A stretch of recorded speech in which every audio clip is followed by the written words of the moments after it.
Et ce matin, nous recevons la députée Maïna Sage. Madame la députée, bonjour. Yorana. Alors, merci d'avoir accepté donc notre invitation. Nous allons évoquer avec vous deux actualités, j'allais dire principales. Le coronavirus, vous avez été la première personne touchée par le virus au Fénois voici un an. Et puis les révélations du livre Toxique paru cette semaine après une enquête du site indépendant d'investigation Disclose et du service d'investigation de Radio France. Une enquête sur les conséquences des essais nucléaires en Polynésie, terrain, faut-il le rappeler, de 193 tirs d'essais nucléaires, donc aériens et souterrains, de 1966 à 1996. Et dans cette étude, donc, grâce à de nouveaux calculs réalisés à partir de données militaires déclassifiées en 2013, cette investigation révèle que le niveau réel de la radioactivité à laquelle les Polynésiens ont été exposés pendant 30 ans a été sous-évalué. Alors, ces dernières révélations vous ont conduit à adresser un courrier au chef de l'État lui demandant de déployer tous les moyens de recherche et d'investigation permettant de clarifier ces révélations. Emmanuel Macron vous a répondu ? Alors, bonjour déjà, merci de votre invitation. Sur ce courrier, pour nous, si vous voulez, en tant que parlementaires, ça fait partie de notre quotidien. Hein, les législateurs qui, vraiment, au niveau national, beaucoup de députés et sénateurs saisissent très régulièrement soit le président, soit le Premier ministre, soit les ministres. Vous avez vu nos collègues sénateurs aussi ont saisi le ministère de la Défense. Donc, c'est quelque chose voilà, qui fait partie de notre travail, puisque le législateur, il est là aussi pour contrôler le travail de l'exécutif, quelque part. Donc, pour moi, je crois que le sujet est trop grave, et c'est pour cette raison que j'ai souhaité, pour aller vite aussi, pouvoir interpeller directement les plus hautes instances de l'État et demander à ce qu'on fasse toute la lumière, parce que, bien évidemment, on attend aussi si vous voulez, une réponse de la France qui soit vraiment à la hauteur, hein, de haut niveau, qui soit à la hauteur du préjudice. Cette étude, on doit la regarder de près. C'est une étude, si vous voulez, moi je distingue deux choses. Hein. Il y a effectivement l'analyse journalistique d'un travail scientifique de 2 ans, d'une équipe qui a travaillé, qui a regardé toutes ces données et qui a dit « Ah, oups, attention, parce que finalement... » Ce que nous sommes en train de mettre en place, effectivement, parce que depuis quand même 10 ans maintenant, on travaille pour faire toute la lumière, pour qu'il y ait un dispositif d'indemnisation qui a été modifié plusieurs fois, tout le monde le sait ici. Attention, la source de données à la base, apparemment, aurait été modifiée et minimisée. C'est ça, en fait, la nouveauté de ce rapport. C'est pour ça que j'ai voulu quand même saisir le président qui ne m'a pas encore répondu. Mais c'est pas, si vous voulez, le but. Je pense qu'il y aura beaucoup d'autres personnes qui vont le saisir. Je sais que le président de la Polynésie aussi. Vous allez même alors plus loin, Maïna Sage, puisque vous demandez l'ouverture d'une commission d'enquête parlementaire. Alors dites-nous, ça devient, j'allais dire, une affaire d'État. Avec ou sans une enquête parlementaire, c'est une affaire historique dans la relation entre l'État et la Polynésie française. Ce n'est pas quelque chose de nouveau. Hein, je tiens quand même à préciser que moi, je remercie ce travail journalistique qui a permis peut-être de remettre au goût du jour, à l'époque, en 2006, quand tout ça est sorti. Parce que 3/4 de ce qu'il y a dedans, quand même, on le sait depuis longtemps. Ça a été déclaré dans les archives que la Défense a données en 2006. Tout à fait. Cette enquête, elle permet un peu de vulgariser, et puis maintenant, avec aussi la communication d'aujourd'hui, qu'il n'y avait pas à l'époque. À l'époque, on avait un mail, un téléphone comme ça. Aujourd'hui, ça a permis à tout le monde de peut-être reprendre conscience de tout ce qu'on nous a dit depuis 15 ans. Et de faire toute la lumière. Je crois que c'est vraiment ça l'objectif de cette enquête parlementaire, parce que c'est notre rôle aussi de demander à ce qu'on puisse, nous, vérifier si effectivement ce qui est dans cette étude va avoir des impacts aussi sur tout ce qu'on a reconstruit depuis et sur le dispositif d'indemnisation qui base en fait son analyse. Vous savez qu'on a eu d'abord le risque négligeable, on a mis des années. Hein, je voudrais quand même, parce qu'on critique beaucoup, mais rendre hommage aussi à notre sénatrice, parce qu'on a fait ce combat ensemble pendant des années, jusqu'en 2017, pour faire sauter le risque négligeable de la loi Morin. Avec tout le monde, je ne dis pas, bien sûr que c'est un travail transpartisan. Pour moi, il n'y a pas de couleur politique sur la question du nucléaire. Et tous les Polynésiens doivent être solidaires pour quelle que soit sa couleur politique. Oui, sa couleur politique. L'enquête parlementaire, elle va permettre quoi? De recueillir d'abord plus d'éléments d'information? Elle va permettre, en tout cas, mon souhait, que ce soit une commission d'enquête, une mission, une commission en tout cas d'expertise, permettre de vérifier en fait comment ces données à la base ont pu être modifiées. Moi, c'est ça qui m'intéresse. Et puis, il y a d'autres points dans cette étude, notamment sur la qualité de l'agrément ou pas de l'AIEVA. Qu'est-ce qui s'est passé? C'est notre rôle aussi en tant que parlementaire de vérifier ces points, parce que derrière, ça peut avoir des impacts sur des dispositifs législatifs qui sont en cours. Cette commission d'enquête parlementaire va-t-elle pouvoir être créée? Je vous pose la question parce que le règlement qui encadre, vous le savez, la création d'une commission d'enquête parlementaire est très strict. Elle doit comprendre des parlementaires de tous les groupes dans la limite de 30 députés, de 21 sénateurs. On vote tous les ans plusieurs commissions d'enquête parlementaire. Il faut savoir que ça fait partie des... Même ici, en Polynésie, on a ce type d'outil. C'est un outil pour les parlementaires. Donc, aujourd'hui, la demande est faite. Les groupes sont en train d'analyser parce que nous sommes 577 à l'Assemblée. Et je peux vous dire qu'il y a beaucoup de demandes d'enquête parlementaire dans plein de domaines. Il y a un droit de tirage par groupe. Il y a aussi le moyen peut-être par le bureau de l'Assemblée nationale. Donc tout ça est un peu à l'étude. Moi, ce que je souhaite, c'est que le Parlement s'en saisisse. On a plusieurs outils qui nous permettent de mener ces enquêtes, ces missions de recherche pour faire toute la vérité. Parce qu'on le doit aussi aux Polynésiens, ça suffit, ça va faire bientôt, plus de 20 ans que les essais sont terminés. C'est un peu le message que j'envoyais, c'est que je pense qu'à l'heure d'aujourd'hui, on a aussi envie d'avoir toute la vérité. S'il y a eu, à un moment, des modifications, des informations qu'on nous a données, ça pose problème. Alors, pour la première fois depuis les révélations donc, de cette affaire, le haut-commissaire de la République en Polynésie française, autrement dit le représentant de l'État français, s'est prononcé sur cette question. Dominique Saurin répondait à une question. C'était hier à l'issue du point presse État-Pays sur les nouvelles mesures sanitaires. On écoute un extrait donc de cette intervention et on se retrouve après. Il est nécessaire qu'il y ait un travail qui soit mené sur ce qui a été dit dans ce livre que j'ai lu. Donc c'est nécessaire de le faire. C'est nécessaire de le faire parce qu'il faut qu'il y ait une expression de la vérité, pour dire simplement, de ce qui s'est passé, qu'il y ait transparence, parce que les Polynésiens ont droit de connaître la vérité en la matière. Lorsqu'on parle d'accès aux documentations, il y a beaucoup d'archives qui ont été déclassées. D'ailleurs, le livre s'appuie sur des archives qui ont été déclassées, ce qui montre qu'on a accès à un certain nombre de données.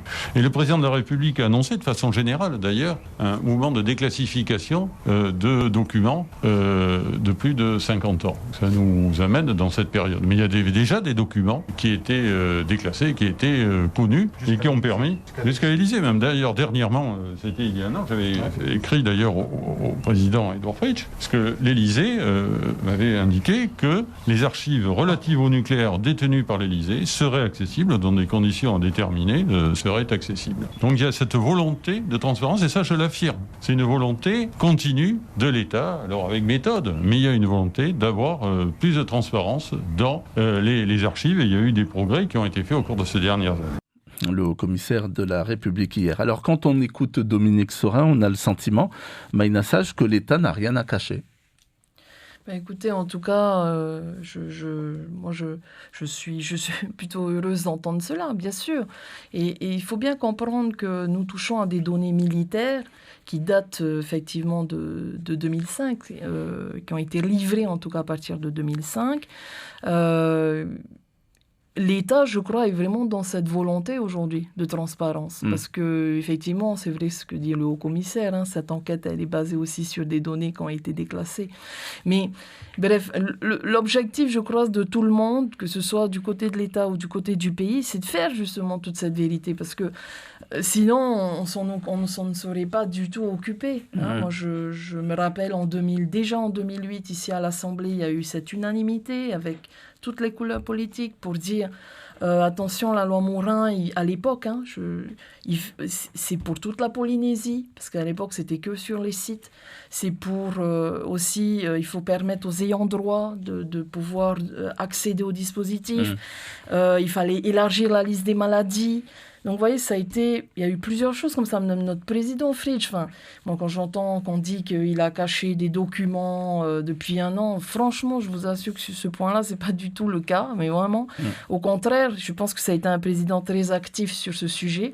Il a d'ailleurs, même à l'époque, il n'était pas encore président, quand il était député, c'est lui qui a travaillé avec Le Drian pour qu'on crée cette autorité indépendante, pour qu'on élargisse les zones, les zones géographiques à l'époque, en 2014. Là, on est sur ce travail aussi d'indemnisation, de faire progresser les choses. Alors, c'est jamais parfait, mais ce qui est certain, c'est qu'à la lecture de ces nouveaux éléments, je crois franchement que l'État comme le pays veut faire toute la vérité, et nous, on fera tout aussi en tant que parlementaires pour demander des explications et que on règle une bonne fois pour toutes pour moi, ces incertitudes, parce que cette étude de l'INSERM qui a été rendue le mois dernier, les conclusions, on les a tous eues. Ça a énervé beaucoup de gens de lire. On ne sait pas s'il y a un lien avec les essais nucléaires, mais quand même, peut-être qu'il y a un lien. Enfin, ça fait 30 ans, et puis il y a une sorte d'évidence quand même. On a eu 193 tirs. On sait aujourd'hui qu'il y a des retombées sur toute la Polynésie. Depuis cette étude, on comprend qu'en plus, les retombées sont encore plus fortes que ce qu'on pensait. En vérité, c'est ça qu'il y a dans cette étude. Donc maintenant, ça suffit, on veut toute la vérité, et on veut que cette vérité soit aussi, si vous voulez, la source aussi des actes clairs de réparation. Parce que c'est sur ça aussi qu'on n'a pas le sentiment que ça aille assez vite. Le président du pays, Édouard Fritsch, a fait savoir qu'il interrogerait également le chef de l'État pour en savoir plus. Alors, on sent bien à l'entendre que cette affaire est embêtante à plus d'un titre. Édouard Fritsch, hier toujours, lors du point presse. Je crois que le président Macron, que les uns et les autres ont saisi ces derniers jours, est déjà sensibilisé sur le sujet. Maintenant, c'est peut-être aussi à nous, Polynésiens, de proposer une méthodologie. Qu'est-ce qui peut répondre aux inquiétudes des Polynésiens? Qu'est-ce qu'il faut apporter comme propos rassurants, comme moyen rassurant les Polynésiens, compte tenu des dégâts qui ont été provoqués par ces essais nucléaires? Tantôt on parle de maladies, tantôt on parle d'environnement, on mélange tout ça et puis on essaie d'accuser quelqu'un. Moi je suis pour une autre méthode. Bon, je vais m'adresser au président de la République parce que je veux qu'on soit bien d'accord avec lui sur la méthode. Oui, le problème existe. Oui, il faut éviter que tous les 3 ans, 4 ans, lorsqu'un président de la République arrive en fin de mandat, il y ait des scandales comme ce qui se passe aujourd'hui, parce que c'est éminemment politique ce qui se passe aujourd'hui. C'est éminemment politique. Lorsqu'on dit que c'est passé de 2 à 4 millisieverts, qu'on a déclaré que 2. Attendez, lorsqu'on voit les dégâts qui sont posés par d'autres accidents nucléaires, que ce soit à Fukushima ou à Tchernobyl, enfin, on n'est pas dans l'ordre de la dizaine. On n'est pas dans l'ordre de la dizaine. Non. Est-ce que ces gens qui écrivent ces livres aujourd'hui, qui veulent se payer l'État, pensent aux Polynésiens qui entendent tout ça et qui rentrent dans une angoisse? Je suis angoissé. Je suis angoissé. Les mots choisis par le président du pays sont forts. Oui, je pense que c'est... Vous savez, quand vous êtes... je vois aussi ce qu'a vécu le président de la Polynésie depuis 1 an, d'ailleurs, avec cette crise du Covid, où ça a été quand même... Une épreuve, je pense, pour tous les dirigeants du monde. On le sait tous, il y a énormément... ça a été une crise sans précédent, avec un impact d'une ampleur mondiale, et sur le sanitaire, et sur l'économie. Difficulté aussi de pouvoir anticiper, de prévoir, parce qu'on ne connaissait pas bien la maladie, il n'y a pas de solution, etc. Enfin, je crois qu'il faut réaliser aussi que c'est vrai que ce type d'éléments supplémentaires, alors qu'on est en train de rebâtir notre pays, on a plus ou moins réussi à passer le cap de 2020, dit très très difficilement bien sûr. Tout le monde est en train de se serrer les coudes. Il y a un plan de sauvegarde, il y a eu le plan de sauvegarde, il y a eu maintenant le plan de relance. On est en train de relancer tout ça. Et donc moi, je comprends aussi le président, lui, vous avez vu hier de la conférence, ils sont sur ces objectifs d'avenir. l'avenir, de reconstruire la Polynésie, de rebâtir un nouveau modèle, arrivent ces informations. Je pense qu'il a aussi réagi en tant qu'homme et de dirigeant avec tous les impacts que ça peut avoir à côté. Et bien sûr qu'il sera toujours du côté de ceux qui voudront aller au bout de cette affaire, faire toute la vérité. Bien sûr que ça crée des angoisses aussi parce que on avait quand même progressé sur le sujet. Maintenant, ça remet un petit peu en doute beaucoup de dispositifs qu'on a, qui sont mis en place et qui, je pense, nous amener sur une bonne voie. C'est peut-être un peu ça le sentiment aussi que le président a expliqué hier. Il aimerait bien qu'on en finisse avec ces nouveautés qui arrivent tous les 3 ans. Je pense que c'est sa façon à lui de dire finalement la même chose, c'est qu'on ait une bonne fois pour toutes les données, toute la vérité, qu'on fasse toute la transparence sur ce sujet pour qu'on puisse aussi se concentrer pleinement sur l'essentiel aujourd'hui. Parce que l'essentiel aujourd'hui, c'est de se sortir de cette crise qui est une crise sanitaire certes, mais qui a des impacts économiques et sociaux sans précédent. En conclusion sur cette affaire du nucléaire, selon vous, il n'y aura pas d'apaisement sans justice ? Ah oui, j'ai repris ces mots d'anciens militants. C'est une phrase qui m'avait beaucoup marqué à l'époque de mes premières réunions au COSEN avec nos associations. Et c'est un combat, bien sûr, qui a été mené par un camp politique indépendantiste, mais aussi par beaucoup d'associations, par des chefs religieux, par beaucoup de monde depuis très longtemps, c'est vrai. Quand nous sommes arrivés après les informations de 2006, c'est que tout le monde a eu cette onde de choc à l'époque, qui a fait le même effet qu'aujourd'hui. Onde de choc, là, il y a eu une unité de la classe politique pour demander toute la vérité. Je pense que cette unité est toujours là. Elle est toujours là et c'est pour ça que on ne doit pas se tromper d'objectif, je pense. Il faut vraiment que l'objectif de cette démarche scientifique, je parle de ces travaux scientifiques, aille bien au bout pour faire toute la lumière sur ce qui s'est passé ici et que, bien sûr, qu'on ne pourra jamais remplacer les vies qui ont été perdues, jamais. Mais au moins, on doit la vérité aux Polynésiens. Et c'est ça qui permettra un petit peu d'apaisement. Maïna Sage, il y a 1 an, vous occupiez, malgré vous, j'allais dire, la une de l'actualité, devenant la première personne touchée par le coronavirus au Fénois. Vous avez surmonté cette épreuve, et notamment des attaques injustes, indignes, avec un vrai courage et une sérénité qui forcent l'admiration. Aujourd'hui, le virus a tué 141 personnes en Polynésie française. Qu'est-ce que vous vous dites ? Non, vous savez, je me suis très peu exprimée sur le sujet, c'est pas le but. J'en ai pas là pour se plaindre ou pour on attend. Enfin voilà, moi j'ai toujours séparé les choses. C'est vrai qu'on s'en veut beaucoup. C'est vrai que quand je suis arrivée avec d'autres cas, parce qu'en fait on a été plusieurs, 5 ou 6 en 2 jours à arriver en Polynésie avec cette maladie.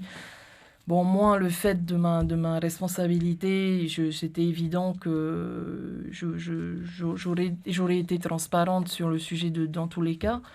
Est arrivé ce qui est arrivé, on se remet comme les autres. Il y a d'autres personnes où c'est beaucoup plus grave, d'autres malheureusement qui sont parties aussi. J'ai une pensée pour toutes ces familles aussi qui ont perdu un être cher à cause de cette maladie, bien sûr.